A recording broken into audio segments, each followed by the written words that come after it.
In this video, I will show you how to make a custom voicemail for iPhone that's pretty easy. I went ahead and opened the phone app. This is the dial screen. Now, in order to set a custom voicemail greeting, what you need to do is click on the voicemail button down here on the bottom right. It looks like a little tape recorder. I went ahead and clicked in there. It's going to show you all the different voicemails that you currently have on your iPhone. Now, if for some reason it says you haven't set up your voicemail yet, you're going to need to contact your carrier to have them approve that and turn on your voicemail. But as long as that has been taken care of from the carrier, in order to set up a custom voicemail greeting, you want to click on this blue greeting button here on the top right. Once you do that, you get these two different options. You can do default, so this is just going to be something that's set up through your carrier. But if you want to do a custom voicemail greeting, you can click right here on custom, and then in order to set up a new custom voicemail greeting, you're going to record it right here.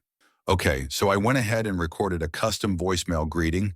You can go ahead and play it by clicking on this blue button here on the left. So you can see that is now going to be played as my custom voicemail greeting. If it sounds good to you, go ahead and click on save, this blue button here on the top right.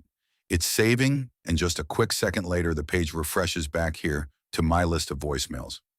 Now my custom voicemail greeting will be played when someone calls me and I don't pick up the phone. So that's it. That's how you make a custom voicemail for iPhone.